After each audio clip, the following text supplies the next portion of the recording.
Hey Graham, how are you doing? I'm doing great. How about yourself?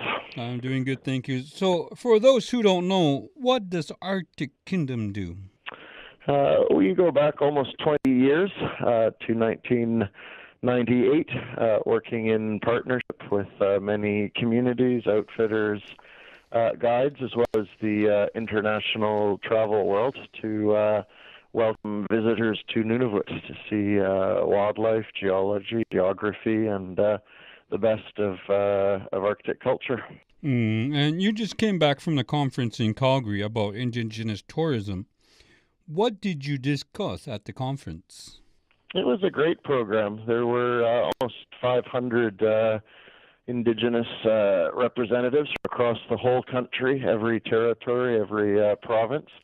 And there were many different topics of discussion, but we participated specifically with the presentation subjects of Indigenous partnerships and new ways that those have been set up and showing examples of things that have succeeded over the past 20 years, and also had a specific focus on cruise ships and one of the projects that we worked on this summer through the Northwest Passage. You and Moses Amagwalik, who works as a guide for Arctic Kingdom, were the only people from Nunavut at the conference. What did you tell others about tourism here in Nunavut? We showed a number of photos. We had a lot of photos.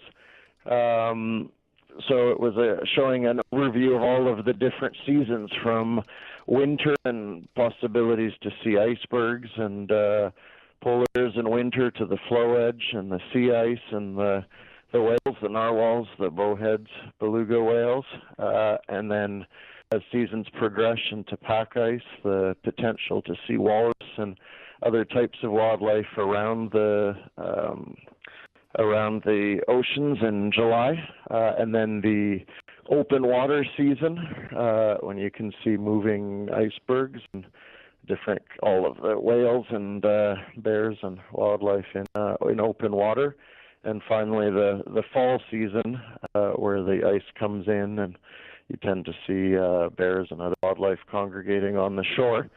And then beyond that, the potential for tourism to grow as a career and as a more meaningful opportunity when you can have different types of tourism and visitors at different times of the year, and that tourism doesn't need to be just a summer activity. And we spoke as well specifically about the different ways of working with cruise ships, where you can not only have some economic benefit from the cruise ship visiting communities, but also the potential for a large number of staff and people to work on board the cruise ship itself for the entire duration. And those are jobs such as driving boats, polar bear safety, interpretation, guiding on land, as well as lecturing and doing interpretation on board with guests. And there's also, I think, a lot of opportunity for visitors even to fly from communities to ones where they don't typically go, and we showcased examples of that, such as in both Igloolik. A group of cruise visitors flew into Igloolik from Pond Inlet to enjoy a private art circ presentation, and there was also cruise visitors who actually flew into Joe Haven to learn about the history of the Franklin expedition, and specifically the Inuit knowledge, traditional knowledge, and research that went into helping find the ship. And so there's many different ways of building tourism, and the opportunity is to link different things together, as well as to bring guides and field teams together from different communities so they can work together to see new parts of the territory and to learn from each other. And that was what we were trying to showcase at the conference. You showed them all that, but what did you learn while you were at the conference? Really, just how energetic and how much Indigenous tourism is growing across the entire country and in so many different ways. There are major community initiatives from big hotels or resorts that some communities are pursuing. There are small businesses doing many different kinds of lodges and different types of outfitting and guiding, and just I think how diverse and how much interest around the world there is in culture and the links to the land, and it's things that we already have seen and experienced and love and pursue as part of the visitors that we welcome to Nunavut. But it's so different approaches across the country, and how to even combine different experiences into voyages so people come back again and again. And how is tourism in Nunavut changing? It is evolving. We've seen on different levels. I think there are more ships coming, and so there's different challenges and opportunities as you get more cruise traffic.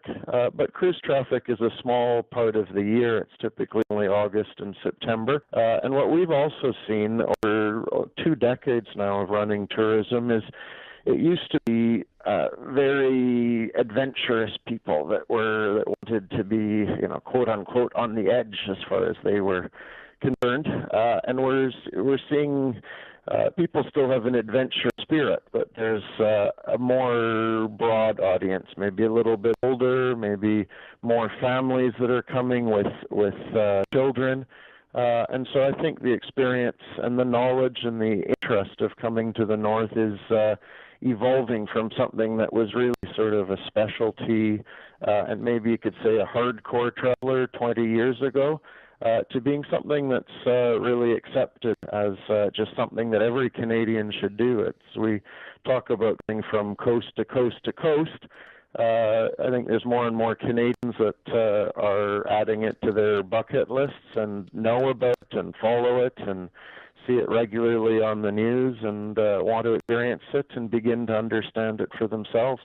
The other thing that we've seen is once people understand it, they come back again and again. We call that breaking the ice, but once you know just how warm the hospitality is, how amazing the scenery is, and that it is accessible, that you can be almost anywhere within one day, once people understand that, they tend to come back again and again, and it's very special to see that as well.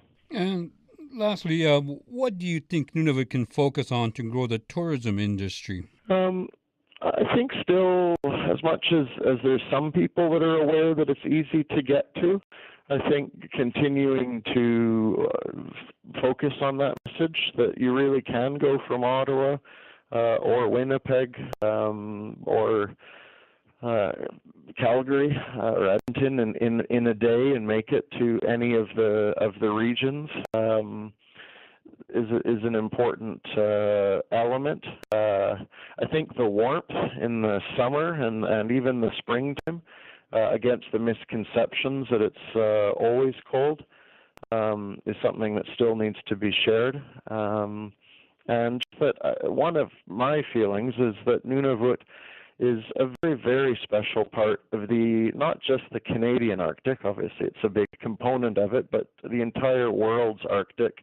And when you look at the amount of everything, wildlife, the number of communities and peoples and locations that are accessible, and just the amazing geology, the cliffs, the plains, the icebergs, that a lot of, I think, the world's very best part of the Arctic is all over Nunavut.